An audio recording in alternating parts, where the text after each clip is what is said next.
Serena Williams is a star that transcends her sport in so many ways, and she is taking her social good work to another level here today with us. Joining Serena, we are very pleased to have a star in his own right, UNICEF Executive Director Anthony Lake. Please welcome Serena and Tony to the Social Good Summit stage for a major announcement and a conversation with Mashable's own Adam Ostrow. Thank you.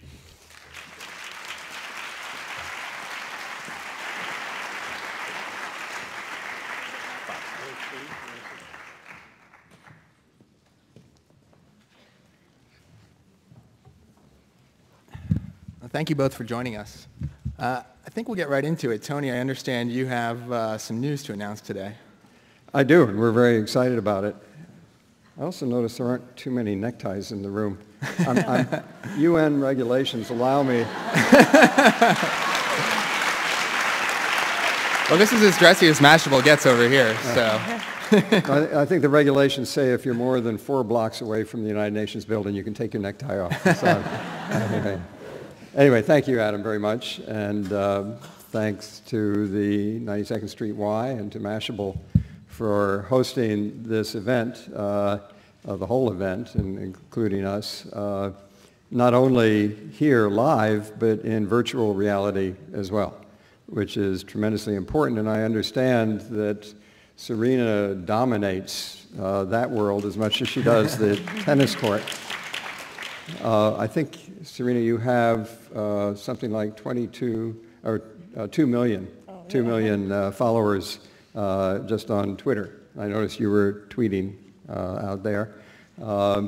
That's 2 million of them. For me, not so much. But anyway, I think maybe if I take my necktie off, I'll understand the social media a little better. Anyway, we have been really happy at UNICEF to see how Serena's been getting more and more involved in our work, supporting children around the world, whether it was helping to build a school in Kenya or helping to rally other athletes around the cause of helping to repair Haiti after the earthquake. So we are very excited to be able to announce that Serena is going to be the latest International Goodwill Ambassador for UNICEF, working with us on behalf of children around the world. Thank you.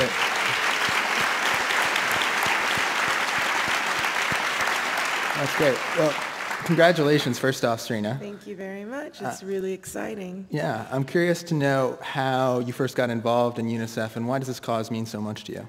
Well, this cause means a lot to me because I really want to be able to have an opportunity to help UNICEF make the world aware of challenges that children face all the time. I'm really blessed and I feel like I'm really fortunate enough to be able to travel around the world and have a chance to see a lot of children, whether they're well off or whether they're a little struggling a little bit. And I actually was honored to be a part of UNICEF once in Ghana. It was a part of their health initiative. It was the biggest health care thing that they ever had done at the time in Ghana, 2006. And it was amazing for me. It was my first trip to Africa. And I got an opportunity to see all these kids that needed so much help. They needed help with their education, and they just needed help. We actually gave them vaccines, the polio vaccine, as well as some medicines. Now, I didn't give shots because I wasn't, really confident in, giving the kids the shots. But they had the nurses there, and I was able to help, and I just really fell in love with the kids there. And I felt like it was a great opportunity for me to be completely involved. And, I loved it. And traveling to Asia and Europe and all kinds of places, it's been such an eye-opening experience for me. And I want to let the world know that there are a lot of challenges out there that kids are facing, that children are facing. It's the future right now of our world. And we have to, do our best as, adults to help the children to be able to cope with problems that they might not be able to help themselves with. And what was maybe the most remarkable thing you saw? Was there one particular moment that stands out from your travel and your work thus far that just made you think, like, this is the cause I need to get involved with? Well, there's so many different moments that stands out. I really am thoroughly involved in education, and I really love education. I mean, my parents always stressed when I was younger to get an education, and I remember we couldn't bring home B's. No, we couldn't bring home a C, and a B was acceptable, but they preferred A's.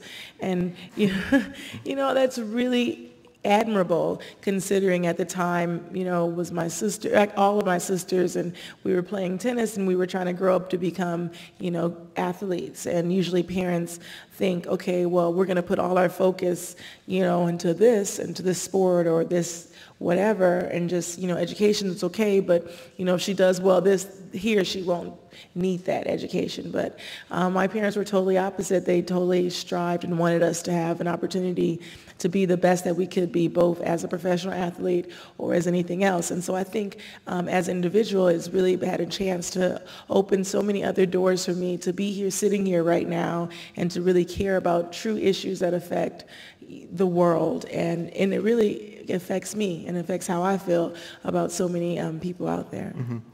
Now, Tony, the Goodwill Ambassador Program is something that UNICEF's been doing for a while. I'd love if you could talk for a moment just about the importance of the program to your organization and kind of how you envision Serena's role developing now that she's in this position. Well, I told her before we came on that we're going to work her to death doing this. This may be the end of her tennis career, so let's be out there doing children. They're tremendously important. And it goes back to Danny Kaye and Audrey Hepburn and some of the great Goodwill ambassadors we had at the beginning. We have now some 50 international Goodwill ambassadors, including Kim Yuna, the wonderful Korean figure skater. And well, if I start listing them, then the ones I don't list are not going to be happy, so I won't. But they're tremendous. What we're looking for is people who will not only lend their names to, not just to UNICEF, because UNICEF is not an end in itself. The point is through UNICEF to help the children. So we want not only their names, but their hearts. And talking to Serena a few months ago, I was just so impressed with how big her heart is and how really devoted she is to the cause of children. So the Goodwill ambassadors, they travel around the world. They go often into really tough neighborhoods around the world, seeing the children who are the most disadvantaged. And it's those children that UNICEF concentrates on reaching. And then they're in a position to advocate with governments for better policies on education and health. And just in themselves, when they're there, they are drawing attention to not just the needs, but also the progress that children are making around the world, and especially now through social media.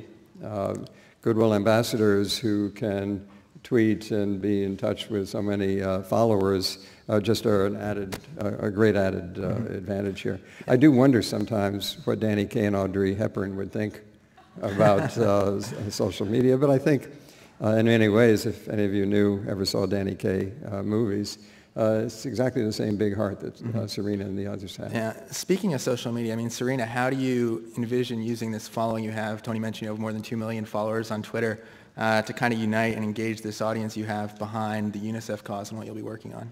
Well, I think it's a wonderful opportunity to be able to reach, over 2 million people. And even if you just reach half of them, to just say, say I'm somewhere in either Africa or Asia, and I can just, take it simple as taking your phone and just saying in 140 characters or less, how you feel about something. So I think it's a wonderful opportunity to promote UNICEF, to get people out there and to really say, you can do this to help these kids with health problems, or help these kids get a better education, help them better themselves, so we can just start a cycle of, just being better. And it's just, I feel really happy that I have that platform and that I'm really going to be able to have an opportunity to use it for something that I truly care about and that means a lot to me and that I can, actually speak to from the heart. Mm-hmm. So are we going to see you documenting some of your travels, posting photos, videos? Yeah, I think that'll be really the next step. I mean, when I go out on the road with UNICEF, definitely will be posting a lot of those photos and give people opportunity to see what UNICEF is about more, and different branches as well, and just getting to see, the hard work ambassadors do and how much we enjoy it, and the joy that you can see on these kids' faces. When I go to Africa, I've opened 2 schools in Africa, and it was just really amazing. These kids walked over 20 miles, some of them one way, just to go to school, but you can see how much they appreciate it and how much that was not a burden for them, and it was just normal, and they really thoroughly enjoyed that opportunity. So I love to blog about that and talk about that and get so many people involved and help in any way that they can. Mm-hmm. And Tony, if you're not Serena Williams, how can you kind of help out, spread the word about UNICEF? Well, you could have us as guests, for which thank you. No, we have a website, unicef.org. People can go on it. Get information about children around the world. And one thing that's very important, again, it's not just about UNICEF, it's about the children, is to spread the word on the problems that children are facing, and how important it is that all of us work for them. I was just at a meeting at the UN on nutrition. And in the Horn of Africa, which unfortunately is now off camera, but I hope is not out of the social media, because we mustn't lose attention to it. 300,000 children in the Horn of Africa are suffering from severe acute malnutrition, which means they could die within the next few weeks.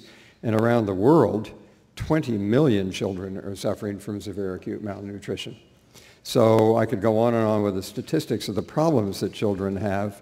But I want to emphasize, before coming back to your question, one point that Serena made, and that is that all of us tend to think of the people in the Horn of Africa, especially the children who are facing these terrible, terrible times there, as simply victims. And one of the things we can all do is to remember that these are not simply victims and them, but these are people like us who are struggling incredibly courageously to survive and to help their children survive. And when we help, we shouldn't think of doing this simply as charity or pitying them, but we should be, like the kids that you met, we should be admiring their courage and supporting them in this struggle. So the first thing you can do is simply pay attention to children. The other thing you can do, and you can learn more about them on the UNICEF website, but the other thing you can do, of course, is to recall when you were young and trick or treat. And now that you're earning a lot more money, many of you, than you did when you were 12 years old, of course, we can always use support as well. Mm-hmm. And thank you for asking. Yeah. And is there anything specific kind of digital initiatives you guys have underway that you're really focused on? Well, through the website. But then we are working on social media and various digital initiatives. Mm-hmm. I was talking to somebody just a few days ago about how to set it up so that you can text contributions to UNICEF just the way, and it's very interesting, just the way our health workers in communities, in the poorest communities around the world, are now using rapid SMS texting to report on nutrition patterns, on hunger, on helping village health workers to get in touch with doctors in the capital to deal with specific cases, et cetera. So you can see my thumbs going as if I actually did this very much. But it's also transforming our ability to work in the poorest communities. Gotcha. Serena, we do have just a couple minutes left. I'm curious if there's anything you think you can kind of apply from the tennis court to your nonprofit work. Yeah, I think I can apply a lot of determination, and, playing tennis, I work hard every day, and I'm actually going to go practice right now after this. So it's never really any time off, and that's kind of the attitude. I want to be the best at what I do, and whether I'm doing, tennis or anything else, it's like I definitely want to stand out and make a lasting impression. And so that's what I want to do with UNICEF as a new ambassador. I want to stand out. I want to make a lasting impression. I want to affect children out there and adults that can really know that they can make a difference, and then help them. Because sometimes if you just give someone a helping hand, you don't always have to hold their hand. You can just let go, and then they'll go on their way, and then they can really just do some amazing changes and help others. So that's my goals. Mm-hmm. And how do you view your role as a role model? And do you feel an obligation for people with your kind of reach and platform to go out there and make a difference?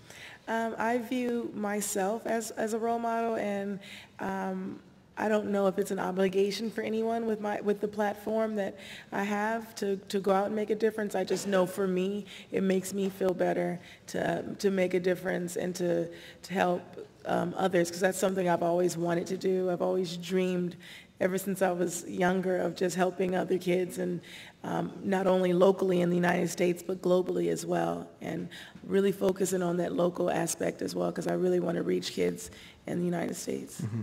Tony, do you have a closing thought? 2 words, big heart. And thank you, Serena. Thank you. Well, thank you both so much. Congratulations again, Serena. Thank you very much.